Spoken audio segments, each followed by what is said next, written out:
So guys, a madcap hour with the organisers and the presenters of the Festival of the Unexplained. I can't express my thanks enough for the £1,052 that we've raised already. So my heartfelt thanks goes out to all of you, but also to all of you for watching, because without you, this doesn't actually happen. And my next guest, I came across him on Instagram of all places. And if anybody knows me, knows I'm absolutely shocking at Instagram. I don't understand it. So when I found this gentleman, it was more of a, oh, I'm intrigued. I want to find out a little bit more about him. So this is Nick Vanlenzuela from California, Creepypasta. Now, I love the name. Hello, thank you. I love the name. Where did it come from? Yeah, so creepypasta, it's interesting. It's sort of an amalgamation of two different words, copy, pasta, if that makes any sense.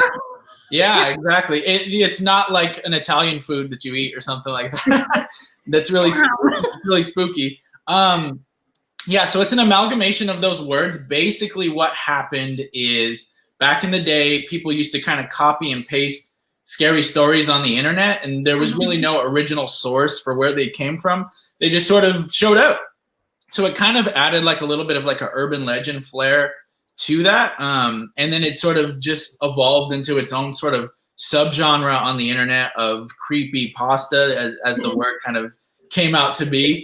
So me, California creepypasta, basically I've taken a lot of these like legends and weird things on the internet about California, and I kind of go out there and I take you to all the actual locations, and I'll make little videos, or I'll take a picture of like, this is where somebody said they got abducted by an alien, or a ghost haunts this, this old abandoned house. So that's really what like my Instagram, my website all kind of brings together. Fantastic. So you've just mentioned everything, kind of what I wanted to say to you, but you must have a belief in this paranormal genre and the UFOs and everything such like. So what actually got you involved in this? Yeah. No, I mean, it's really been in my bloodstream since I was a really small kid. I honestly don't have a memory of not being interested in this stuff. I think a lot of things that helped when I was a little kid, there was a show on TV called Sightings. That basically was it was like a documentary series that it was like, oh, this place is haunted. It covered basically all the grounds of like high strangeness. And I was just fascinated with that. I would watch that over cartoons or over all that kind of stuff. And it was an interest in mine that never went away.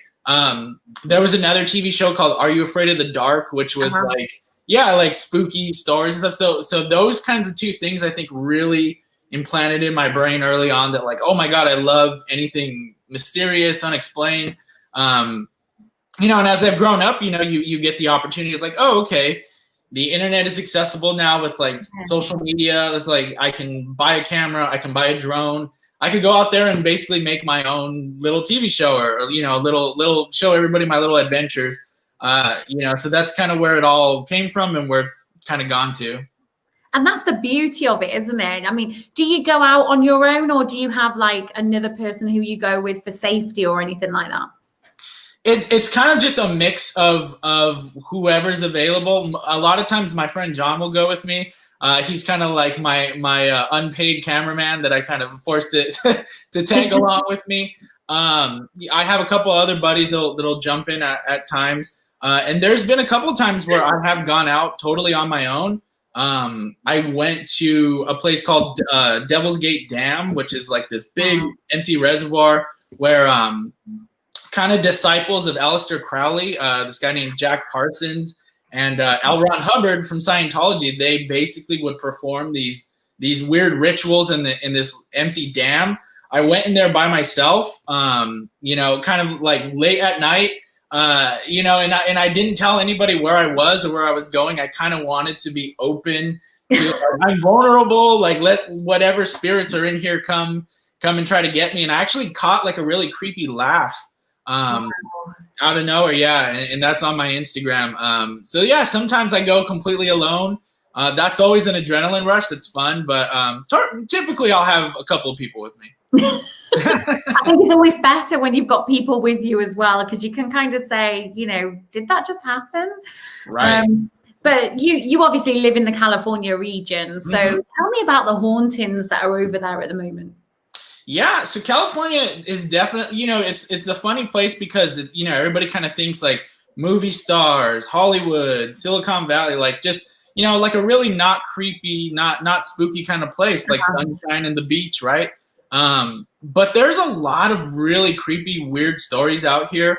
I'm born and raised in a town called San Jose, California, and that is home to the Winchester Mystery House, which is this giant, big mansion built by Sarah Winchester with rooms that really have no point or purpose, stairs that lead straight to the ceiling. And she, the legend goes that she built this house through basically ghosts, seances at night. She would go to a seance room, have these, kind of these reading sessions, and then she would design the plans based around whatever the spirits told her. And what came to be is this like sprawling giant mansion that, you know, is really creepy. The number 13 is very prominent there. So there's a lot of like creepy kind of occult sort of beginnings to all of that. So that place is always going to be near and dear to me because that's like my hometown haunt. And then it's also one of the most like famous haunted houses in the world. Exactly, because people in England, obviously us over here in the UK, we've all heard of the Winchester Mansion. So, you know, for you to live near that's so like, I'm jealous, really jealous. Yeah, you know what's funny too is I didn't actually end up going there until I think I was like 18 or 19 years old. So it had been there like my whole life, and I had never walked in, and I had always had that love and fascination for ghosts, but you know, it took me a while to actually get in there. So yeah, I was with you guys for a while. So apart from the Winchester, where else have you investigated that's kind of piqued your interest? Yeah, you know, and then kind of going outside the ghost paradigm, I went up to like the Six Rivers National Forest area up out there. There's some cool kind of beginnings of Bigfoot legends there. That's where the famous Patterson Gimlin film was made, where they kind of caught that you know, iconic image of Bigfoot sort of looking back at the camera. So that's like, you know, just a few hours drive from where I live. So that's another kind of weird high strangeness thing that goes on out here. We have Mount Shasta, which is really famous for creepy legends about these Lemurians and these weird entities that might be aliens or civilization from Atlantis. Yeah. So there's all kinds of just weird stories. And then you have Los Angeles, which just has, you know, old Hollywood. The Roosevelt Hotel is really famous for having Marilyn Monroe that haunts it. You know, and it's kind of has that old timey Hollywood feel. I got to film there, and I was walking through early in the morning. This is like 5 a.m. with my camera. There wasn't a soul alive. Nobody was up or anything. And I heard just like right behind my ear what sounded like somebody trying to get my attention, kind of going, psst. And I turned around, and there wasn't anyone near me. I didn't see anybody for like another 5 minutes walking toward the lobby. So, you know, that I don't know, that I could say that's a ghost experience definitely for me. You know, one of the last places I'll kind of throw out too is there's the Whaley House in San Diego, which is this really, really old, it was at one time the first second-story house, I believe, in all of California. And that is haunted by a guy named Yankee Jim that was like hung outside the house. And then there was a guy named Thomas Whaley who witnessed this hanging and decided, I'm going to, you know, build my house here, which is really kind of a weird train of thought to be like, I just saw a guy get hanged and now I'm going to build my house here. And then that subsequently sort of cursed the whole family. And a lot of them died on the grounds afterward. And it's kind of placed in old San Diego. So there's, you know, from Northern California down to Southern California, spooky things all around. It's madness. And Jonathan Flores says there's fascinating stories in California. And I totally agree with you. You know, that's one of the things that stood out when I was actually researching and having a look and seeing who we could invite onto the show, who was different. And I think your Instagram speaks for itself. You know, the pictures on there, there's an awful lot of different, kind of photographs of different places, but it's how you take that picture and how you actually present that kind of interested everybody. But you mentioned a little bit about urban legends. You know, what sort of urban legends are you most into? Oh gosh, so one of my favorite kind of new urban legends now that sort of evolved with creepypasta are the legend of the black-eyed kids, which are these kids that just kind of show up at your door and they knock, and they usually demand to be let in, and usually the person that kind of encounters them doesn't notice the black eyes at first. I don't know if it's something that changes or they have a way to kind of change your consciousness. But usually that person has like a really bad feeling initially with what's going on. And then it's later on, the kids get more and more demanding. Please let me in.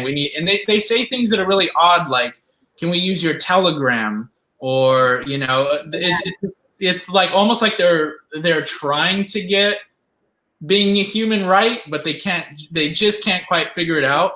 And it's a really creepy urban legend. And then eventually they'll notice, oh my gosh, these kids, their entire eyes are black. But we have that here in the UK, though. We have a place called Cannock Chase, and Cannock Chase is synonymous for these black-eyed children. And it's exactly what you say. You see these black-eyed children, and they're the omen of more sinister things to come. So it's great that these urban legends still kind of evolve. And even though you're in California and we're in England, we still have the same things. And I think that's amazing. Right.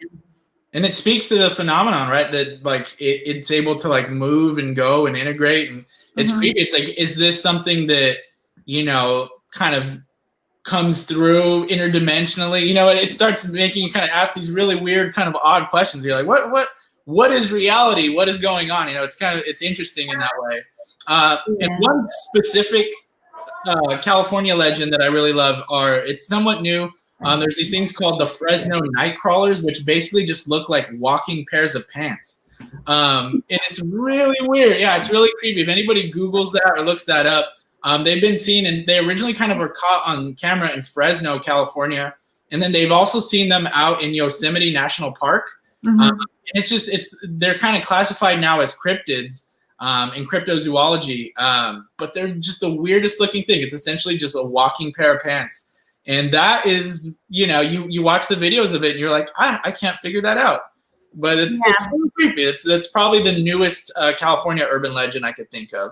And urban legends are great, though, aren't they? Because they evolve through like the generations. Like my mum and my dad used to talk to me about, the shadow man, the Mothman prophecies and things like that. And even now, like I'm still terrified about the Mothman prophecies. And, you guys kind of originated that, didn't you? Well, yeah, Mothman. Oh my gosh, that's literally that's probably my favorite tale of high strangeness there is.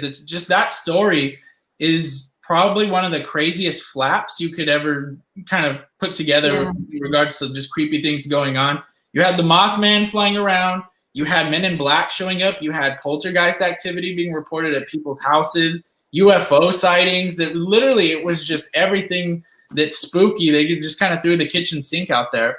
And John Kill wrote the Mothman prophecies.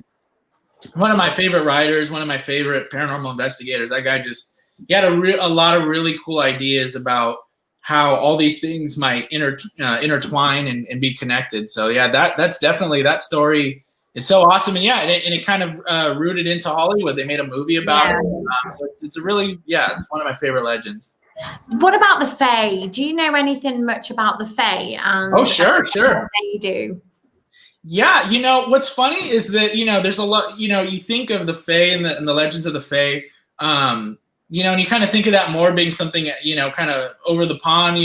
We don't get so much of it out here. in the States. But when you really kind of delve into some of these UFO stories and some of these, these weird kind of stories of like for California, Mount Shasta, there's a lot of like caves and stuff out there. There's a lot of legends that kind of intertwine with the Fae, that trickster kind of element there of just, doing things just for no rhyme or reason, but just to kind of like get under your skin.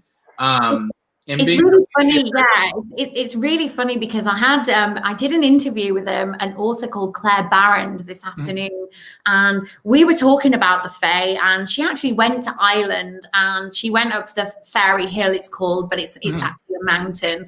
And some of the things that she was talking to me about is kind of piqued my interest, because I kind of had this, we all have this illusion of the Fae being, these cute little Tinkerbell fairies, right, and flying around and granting wishes and taking people's teeth and, making little things for their houses. But it's not like that. She kind of told me a sinister world of, like elementals and things like that. And it's fascinating. Yeah. No, it definitely is. What's funny is famed ufologist Jacques Vallée, he wrote a book called Passport to Magonia, which is basically this book that really kind of ties Fae folklore and Fae legend to a lot of the modern day UFO phenomenon, and how there's a lot of similarity there. This where they, a lot of like the kind of the Fae tropes a lot of times can be tied back to even UFO, modern UFO stuff. So it's like, it makes you think, is this stuff the same thing that's just showing itself in a different form? I was sat here earlier on and I said to her exact words, and I said, do you actually think that they are fairies, or do you think that they could be extraterrestrial beings, just shape-shifting into something that could potentially be something like the Fae? And she said, well, actually, I've it could be. And the more I kind of look into it now, it's, there's a book out there by an author called Paul Sinclair, and he's put, and I'll put the link on, but he is phenomenal. And he's based on the east coast of Yorkshire, and he comes up with so many like UFO stories and things like that. And it's so interesting. And when I look at it, I think, they could be extraterrestrials. Yeah, it's funny, the more you kind of look into this stuff as a whole, the more you start to see a lot of connections to, ghosts and cryptids and aliens and the Fae, and you kind of stop looking at it all as like separate categories, and you think like maybe this is all, you're actually dealing with all the same thing. It just sort of presents itself to you in whatever way you're sort of ready to perceive it.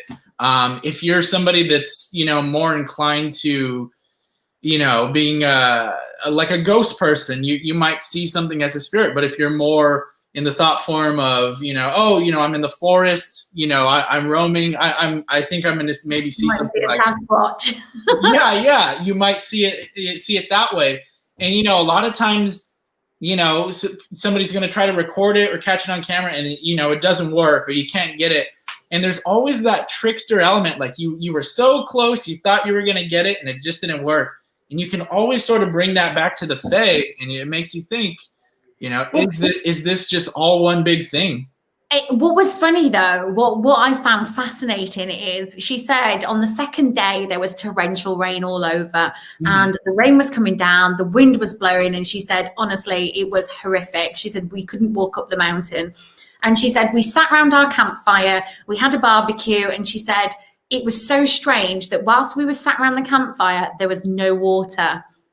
And I said, what do you mean? She said, we couldn't feel the rain. There was no water. Look, honestly, look at it back. Her name is Claire Barrand, and she was just, the things that she was saying, it was like, wow. But, I said to her, do you think that the Fae would have potentially put some form of a field around you to stop you from being, bombarded by the rain, or, having, the wind and the battering? But also she mentioned that there was an experience that she had during the night, and obviously the wind was coming down, the wind was blowing, the rain was coming down, and they'd gotten into bed, and she said that she had earplugs in because the wind and the rain was horrific, and she said she was pushed with such force into a sister who was sharing the same tent as her. And she said when they woke up the next morning, they were talking about it around breakfast. Every single person had had the same experience during the night. Interesting. I completely believe that. That's, you know, what's interesting is there's a lot of stories somewhat like that too. There's something called the Oz factor, which right before any kind of incident of high strangeness that like people will encounter, weird things like that will happen. They'll suddenly notice that, say you're in the forest, all the animals, all the noises stop making any kind of sounds. Everything just goes very quiet and still. And it'll be so palpable and noticeable. There'll be like almost like a weird sort of vibe that everybody kind of gets, and then something strange happens. And it's been documented by ufologists as something called the Oz factor, and that it sounds exactly like what you're kind of describing there. Like they stopped feeling the rain, like it felt like time or the natural world sort of ceased to exist in a normal way, and you were sort of piercing the veil in a way, and then all of a sudden everybody has their own unique experience, but it's not a shared experience, which I find interesting. That lines up with the Fae, to where it's, you know, everybody's experiencing something just a little bit different, but everybody experienced something really strange. Yeah. With the environment change. So that lines up to what a lot of people experience, which is really weird. Yeah. Bart Costes asked, what are your thoughts on the Wendigo? The Wendigo, I think that's a really interesting legend. The more I've looked into the Wendigo stuff, the more it kind of has a lot of ties to the Skinwalker legend too, where, you know, there's sort of like a cannibalistic side to it, and that's really interesting to me, where, you know, you kind of question, can a person sort of change into one of these weird things? A Wendigo has to kind of, you know, eat human flesh and start cannibalizing to become a Wendigo in order to not starve and die. But then you're cursed with this weird, you know, supernatural ailment you're going to have for the rest of your life. I think there could be something to that for sure. You know, there's a lot of weird stories and a lot of things that, you know, the more I've looked into it, the more I'm like, you know what? I think there's something to that for sure. There is. And also, you know, Madalena says, you know, don't fairies kidnap kids? Sounds like abduction.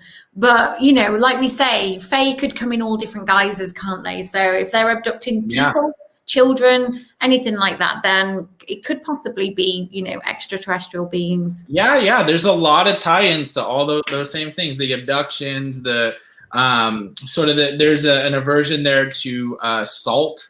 You know, there's a lot of weird ties in with UFOs and aliens and supposed extraterrestrials with a lot of the Fae legends. So yeah, that's and the abductions of people. That's one of the biggest ones there. It is. So Heather Escalara has said, "What is your most memorable experience?" Oof, my most memorable experience. Actually, that's interesting. That kind of takes me out of California. This last year, I got to do something pretty cool. I can't completely reveal what it is. It has to do with a TV appearance that I'll be able to talk about later on. But I was on a boat, and we were going after a famous sea monster. And I can't totally reveal what that sea monster is, but it's a pretty famous one. And on radar, I saw what looked like if you told somebody draw a sea monster, what that looks like with the long neck and everything. I saw that exact shape and form on radar. So that stuck out to me, where it's like, okay, this is where people say they see this thing. And I'm there, and I'm literally seeing this pop up on radar. And I had been on that boat for hours. Nothing like that had come up. We were trying to kind of blast noises through a hydrophone to attract, you know, the monster. And it, you know, it appeared at around that time. So to me, that stuck out. It was like, oh my gosh, am I actually seeing, you know, this thing that everybody's been looking for a really long time? So But we talk about spirits and we talk about spiritual hauntings. Mhm. But what's to say that that couldn't have been, you know, a residual energy of a sea monster from years previously, just going about obviously its business and Right. it being there residually. You know, obviously it would come up on the radar. You know, well, who's to say it wouldn't? Right, exactly. Yeah. A lot of people don't know this, and this isn't something that's talked about a lot. And I think it definitely upsets a lot of cryptozoologists that don't really want, you know, to deal with the realm of the supernatural. You know, when they're like, oh, Nessie is a plesiosaur. Aleister Crowley lived right off the coast of Loch Ness and performed a really long set of rituals right around the time people started seeing Nessie. So who's to say that, you know, the Loch Ness Monster isn't exactly something that's maybe that deals more on the side of the occult than it is just kind of a plesiosaur that's sort of swimming around, a lot like to what you said there. You know, something that's maybe more spiritual in nature, more supernatural in nature than just kind of a flesh and blood weird creature that can't be found. And that's why you don't see a body. That's why there's no traces of any sort of environmental DNA in the lake, you know. So a lot of interesting things there. It's interesting that you mention Aleister Crowley. This is the second time you've mentioned him. Yep. And, you know, you must follow his work and, you know, the occult a little bit, because he was heavily involved in the occult, wasn't he? Oh, he definitely was. Yeah, it's so funny. You know, I had never thought much, you know, I had heard the name for years, you know, and it wasn't until this past year I really started digging in to a lot of different legends that his name pops up so often. He's tied in with so many different things, you know, and it comes all the way out here, even to California. He had a sect of the OTO, the Ordo Templi Orientis, out in Pasadena, you know, where they did a lot of his occult rituals. There's even one in Northern California, and a lot of his influence definitely tied into a lot of weird and strange things. A couple of his disciples, they tried to open a portal to another dimension out here using his ritualistic magic, and they claim to have seen a being called Lamb, which looks a lot like a gray alien. And this was before people knew what gray aliens were. And then about a year later, the first kind of modern flying saucer was seen in 1947 by a guy named Kenneth Arnold over Mount Rainier in Washington State out here in the States. So it makes you kind of wonder, like, did all this stuff sort of, you know, become manifested, a lot of it through Aleister Crowley's sort of teachings and work? And, you know, I always sort of look at the occult side of things when I delve into any of this stuff, because I think it's always there. It's always in the shadows, in the background. Even when you're talking about something like Bigfoot or something that seems normal, you know, flesh and blood, there's probably always an occult angle to it.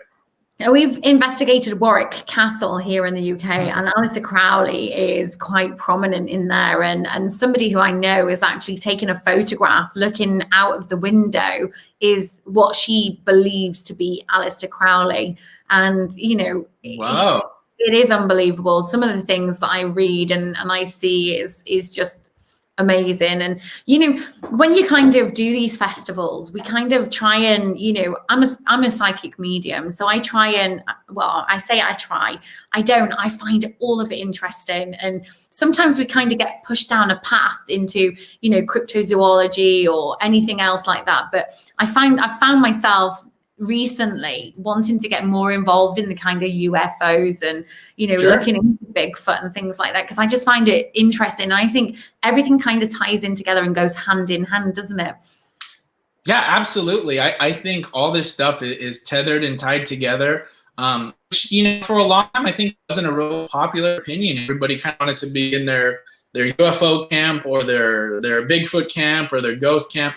And yeah, the more you look into these stories, the more you see there's connections to every single thing.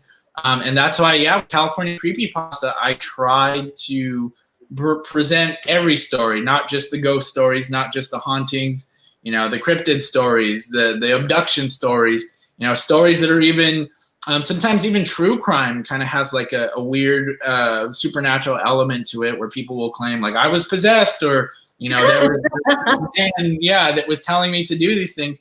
So I think a lot of that stuff is tied in. And to me, the most interesting question is, how is it connected and why? What's the big point and purpose to all of this stuff? Is there sort of this shadow intelligence that's trying to, teach us something or interject into our lives? Like, what is that? That can be a really creepy question, or it could be a really interesting question. But I jump into it 100%. I love this stuff. And like you said, the more you kind of connect with different people and you do these conventions, I'm sure those questions brought it in your mind as well. It is great because, like, I love anything to do with murder. I love true crime. I love reading. I love everything like that. And recently Netflix have obviously brought out The Night Stalker, and I found myself binge watching. I was like, how could he get away with it? And then I think, was he possessed? Was he, what was going through his mind at the point where, he killed all of those people? And it just doesn't, well, I can't comprehend it. I think that's what I'm trying to say. Yeah. But also, like the likes of John Wayne Gacy, we talk about, the serial killers who are now haunting places. And, is it because they've got unfinished business, do you think? What's interesting is you brought up the Night Stalker. He's supposed to, his spirit is still supposed to exist at a hotel in downtown LA called the Cecil, which is really famous, and it had the creepy Eliza Lamb story where she was sort of seen in the elevator. There's that creepy elevator footage where she's just kind of like peeking in and out, and there's like somebody following her, and then they found her body in a water tank up on the roof, which is really weird. But that's supposed to be one of the most haunted hotels now in all of Los Angeles, or just really in the world. And I think they even did a season of American Horror Story based off of that hotel. And I was watching a paranormal show that kind of investigated it the other day. And they're like, oh, there's, they had a couple of psychic mediums walk in, and they're like, yeah, their energy and spirit is still here. And they connected the Night Stalker to, he kind of drew these weird pictures of these demonic beings that he said were, kind of encouraging him to kill and murder. And it makes you wonder, is there a supernatural attachment to these people? Like, were their initial killings sort of like a weird ritualistic kind of occult thing that they were trying to do to kind of open themselves up to these like demonic beings or creepy entities? And now that they've passed, are their souls kind of tethered to these places that they, where they did a lot of these heinous acts? And they almost have no choice. Whatever deal they made with these other beings is kind of keeping them locked there in the afterlife. That's a really creepy scenario to think. But it all ties in though, doesn't it? Because we talk about mental health, and we talk about being open, and we talk about spirits and cryptids and all the rest of it, and all tying it all in together. But sometimes mental health has that profound effect on somebody that it will make them do things that they're not supposed to do. Yeah, definitely. I mean, I think one of the most kind of unspoken but interesting things you can do as a paranormal investigator is really learn a lot about mental health and kind of study up on that side of human psychology, just because it's important to know, you don't want somebody to kind of delve into more of a delusion if, they're like, oh, I'm haunted, but it's just, a mental illness or they're just mentally unwell. And it's hard sometimes to figure out that different side there of, is there a real haunting going on here? Is there really something supernatural, or, is there something else going on, or can it be both? It's an almost impossible question to know. And that's why, empirical evidence is so important, trying to capture unexplained phenomena on camera, weird voices, to kind of corroborate, okay, there is something supernatural potentially going on here. But yeah, you would think that if there were malevolent beings, they would probably want to prey on people that you were going to be less inclined to believe because they were suffering with a mental health issue. So it's creepy to kind of, look into all of that and really look at the dark side of where, supernatural things exist. Where would you go if you could to investigate? Oh gosh, there's so many places. But yeah, to kind of throw it over to your side of the world, the Tower of London is, oh my gosh, I would love to check that out. Rendlesham Forest with the famous, yeah. I was reading up on the Rendlesham Forest because I was watching a documentary a couple of weeks ago, and I was like, man, that is like unbelievable. And obviously because it was a US Air Force base, and my partner's in the military as well, so it's kind of like, you know, I was sat there thinking, do you know where this is? And I was asking him all these questions. He was like, why are you asking me these questions? I was like, because I want to know about it. Yeah, exactly. But I love, it's a channel called Blaze, and it's amazing here in the UK because it has an awful lot of UFO documentaries on there. And I think we sat down and we watched it from about 9 p.m. till about midnight. And I was like, I really like that. And it was really funny as well because Greg Bishop was on this Blaze documentary, and I reached out to him to kind of come on and talk about the UFOs, and unfortunately he didn't get back to me, but that's obviously a different story. But it's no, the Rendlesham Forest is so interesting, isn't it? Because, you know, one of the servicemen there, when he went to get his veterans disability pay, I think it was, they couldn't find his medical records. Yeah. And it was like, why can't you find his records? And he'd only started to have problems with his health after he'd encountered this saucer-like, you know, thing. And, you know, when they tested the soil and they had quite a lot of radioactive, you know, material still there and things like that, you know, what's your take on that? Because do you think it's the military who are testing, you know, I want to say nuclear weapons or anything like that? Yeah, no, that's an interesting thing to bring up. You know, it wasn't known at the time. You know, when the Rendlesham incident happened, that was really kind of right at that peak point of the Cold War, where the U.S. wasn't allowed to have nuclear weapons on foreign soil, but they did at Rendlesham Forest. Nobody knew that, and then all of a sudden, you have these UFO sightings, and you're like, okay, does that have a connection to, you know, there are always seemingly these UFO sightings around weapons of mass destruction, right? These nuclear weapons around World War II. Roswell had, or a little bit after World War II, Roswell had that incident, and those were nuclear weapons out there as well. So you're like, okay, there seems to be a theme here. They keep showing up at these places that could, you know, have global implications of the world just imploding on itself. Are they trying to say something in regards to that? The interesting thing about Rendlesham, right, is it's really hard to find another UFO case that is so well documented by so many credible people. You can listen to all the tapes, right? They're all out there and available. And these are people that are trained observers. You know, they're not just your random ordinary people walking on the street. They're military trained to observe and report. That's a huge part of their job. And they're completely unaware of what it is they're looking at. A lot of times people are like, oh, there was a lighthouse out there, and they were seeing that light. Well, you know, the actual officer in charge that night, he actually phoned his superior and got him out of a dinner, a military dinner. Right. And he explained what he was seeing. And obviously the voice recordings that you could hear on that were quite, you know, we don't know what we're dealing with. And that you could hear it as clear as day. We don't know what we're dealing with. You know, this is what we can see. It's a saucer-like shape. And they described it in great detail, didn't they? Right. Yeah, they absolutely did. I mean, it's hours and hours of documented voice recordings. However, one of the interesting things about that case is that isn't everything that was recorded. There's more that was recorded, but that stuff is classified and is kept, you know, lock and key away. So what else did he say? What else did he see? You know, there's a lot there, and that's always the case with these UFO stories, Roswell included, where, you know, there's seemingly a lot more on the table, but we're just not allowed to know. You know, everybody that's kind of jumped into that world, J. Allen Hynek, who worked on Project Blue Book, went in as a skeptic working for the government, left as a believer, you know, and was like, well, they didn't really want to look into all those things as much as they should have.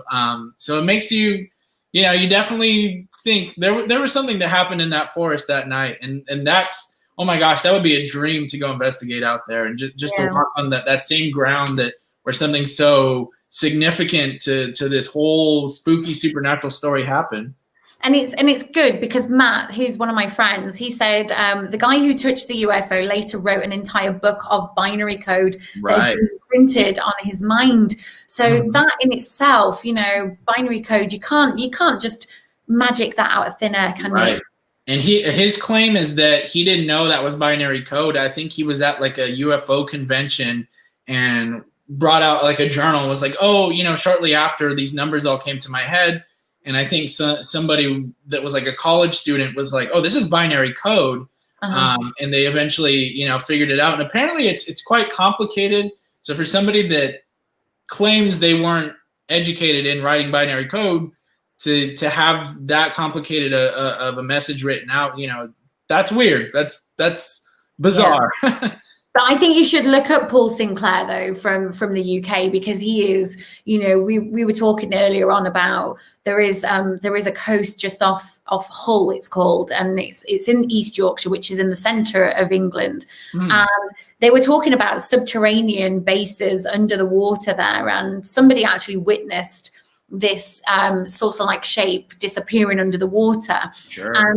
And when you actually read into it, I've had this from somebody told me about this, but when they said that they'd seen it and it disappeared into the water and it didn't come back out, they were like, what's going on? The next day, the military were there guarding the beach, and there was just no information whatsoever. And he's written about all of these, and honestly, it fascinates me.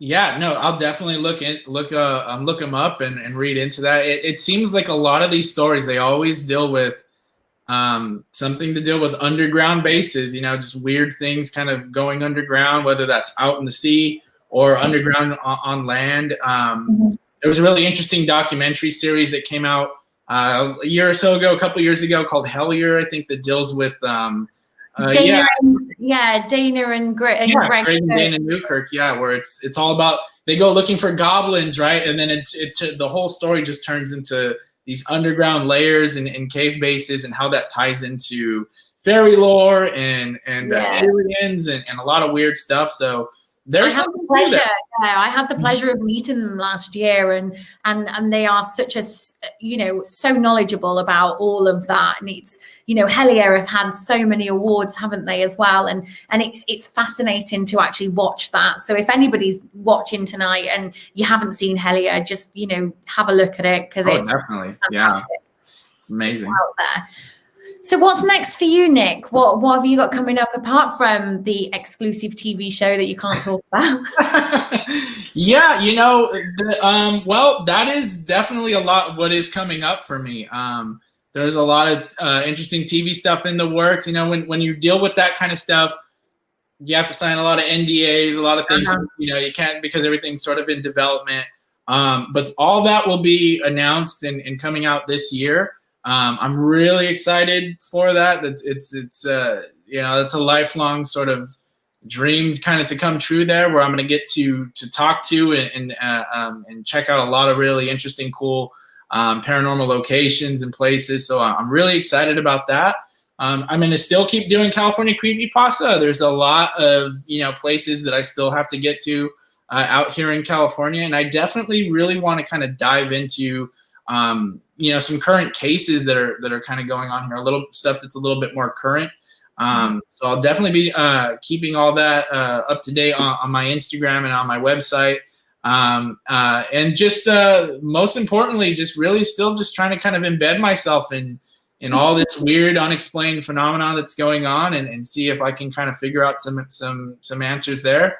So yeah, it's just kind of kicking off for me. A lot of fun stuff, and I'll try to keep you guys all updated. So maybe this time next year I can actually talk about the TV show and all those things. So it's just amazing though, because you are so knowledgeable though as well about everything. And you know, tonight's been really interesting talking to you, because we've never met. You know, we kind of just, I messaged on Instagram and said, we're having a festival, would you like to take part? I never briefed you on what we were going to talk about, and I just said, let's just have a chat amongst friends. and that's exactly what we've done. But I think when you kind of don't know somebody, it's easy to kind of delve into the depths of their unknown more than anything. And I'm absolutely fascinated. I just think it's, you know, amazing that when you get a whole bunch of people together like we have, you know, people who we haven't spoken to before, but they're coming on and you have an absolute amazing interview with them, and you're talking about things that people wouldn't necessarily talk about. Definitely, yeah, and that's one of the things about this community, right? That I love. When you have a passion for this stuff, it's really easy to connect to other people that have a passion for it too, because you know, you guys love just that the whole topic of what's going on here, what are the answers, what are we looking for, and that's I feel like I can't really get that with any other community, right? Like I love this whole community of just looking for the unexplained and the unknown. It's awesome, and it's great to be all the way out here in California, and then, you know, talking to you all the way across the pond. You know, we have that like-minded connection. I definitely got to make my way out there. That's been a dream to go out, you know, and check out the UK for a long time. So I definitely got to do that. We have so much rich history here. I mean, I investigated a theatre not long ago, actually, on that last lockdown, and the land that it sits on is recorded in the Doomsday Book in the 11th century. So, you know, we've got so much rich history here, and it's mind blowing. Oh, definitely. Yeah. I mean, it's, to me, that's like prime central for high strangeness out there. You guys definitely, I think, are in first place for that. There's just too many stories, too many spooky castles. You know, it's great. I'd love to see all that. What's your friend called on the back? Yeah. Gary asked who it was earlier. Yeah, that's Creepypasta back there. That's he's the mascot. Yeah. Just before you go, how do your family react to what you do? You know, my family they've been very supportive. You know, it's been awesome. It's definitely something I think that's caught everybody a little bit by surprise. You know, I think they knew early on when I was a kid, like, oh, he likes, you know, Tales from the Crypt. My uncle Manuel used to play Tales from the Crypt for me. I love that when my mum and dad used to play it and used to get the skeleton with the horrible hair, and it was laughing. Yeah. Giggle, and my mum said, she's not right. Yeah, exactly, right. You know, you know, so everybody has been very supportive. You know, I think everybody, you know, we're probably thinking like, oh, you know, when I was younger, I played a lot of sports and stuff. Oh, he's going to be more, you know, like on the athlete side or whatever. But I definitely took to the paranormal. But yeah, everybody's been supportive. Their only fear is that I'm just going to go missing one day and, you know, like, oh, the aliens got him or something. But no, I always tell them, like, no, I'm like Indiana Jones. I'll always like just make it out. Just, you know, You've got to tell people where you are in this day and age. It's not safe to be going out. That is true. Yeah, I got to get better at that.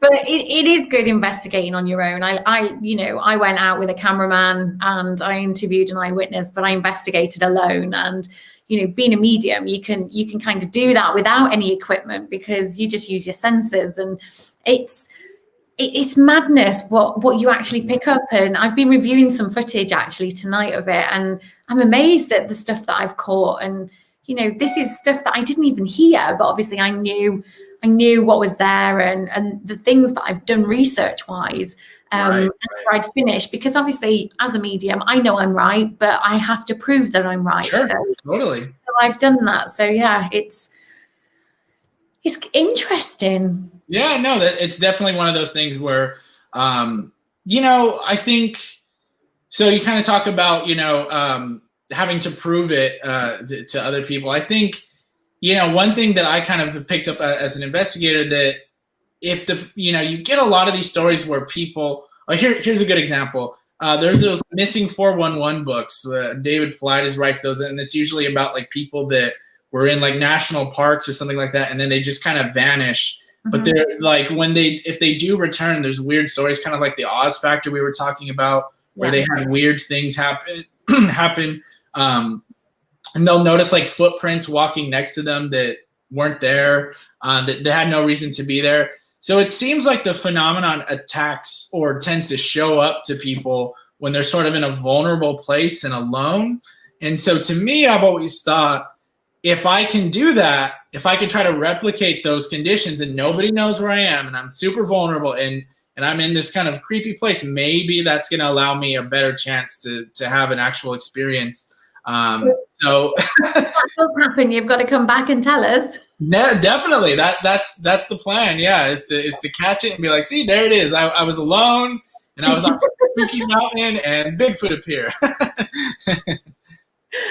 But I know that everybody's loved this interview tonight because nobody knew really what to expect. Because obviously your Instagram is just more or less pictures, isn't it? And in IG reels and, you know, having a look at the videos and things. So if you haven't already subscribed on Instagram to California Creepypasta, go and have a look. It's a great Instagram page. Everybody said how interesting it was. Mel said it's been interesting. Sue Cook as well, been really interesting. Thank you. Rach Henning has said it's absolutely brilliant. So everybody has enjoyed this so much. So I'm just blown away, to be perfectly honest. It's been a brilliant interview. And also Sarah Liz Amoroso, she must be one of your friends, I think. Cheers. Good work, Nick. So, you know, it's nice that you've got your followers as well who come on and, you know, support you, which is good. Yeah, no, I appreciate all the kind words and all the support and, you know, and everybody kind of checking in. So, you know, hopefully this is really the first. I haven't even really been officially doing all this stuff for a calendar year. You know, it's been awesome to kind of, you know, have a lot of the opportunities that I've had, and I promise everybody here, you jump in for the journey, you follow me. It's just getting started. There's going to be a lot more cool content coming along the way, and hopefully I can find some really spooky things for everyone. Yeah, I feel this is just the tip of the iceberg for you. There's I see an awful lot happening within, you know, the next 12 to 18 months for you, not just the TV show, but, you know, I see a lot of more things coming up for you. So you just keep on doing what you're doing because you must be doing something right. I'll take it. But yeah, I mean, we've been talking about suicide and mental health at great length all today, all last night, and all tomorrow is going to be exactly the same thing. And, you know, we are advocates of the Calm charity. So we have raised, the last time I looked, we'd raised just over £1,000, and we've raised £1,052 so far for the charity, which is fantastic because £8 goes towards one telephone call that gets answered. And, you know, that's so many telephone calls, and just one of those, if it saves a life, it's worth it. So if you can, please donate. If you're struggling, we all know that everybody's struggling, but this is the reason why we put out this free festival, is so that everybody can take part, everybody can watch, and, you know, it's just there for everybody. But we also have some snowflakes as well, which is an auction. So you are, you know, people from the US, people from Canada, people from the UK are all bidding on the snowflakes, and there is some awesome prizes.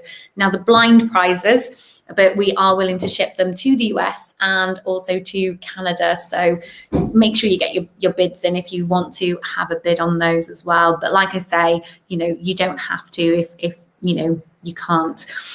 But that is all we've got time for, Nick. Thank you so much. Thank you so much for having me. And everything that you said, I definitely want to echo as well. Great cause.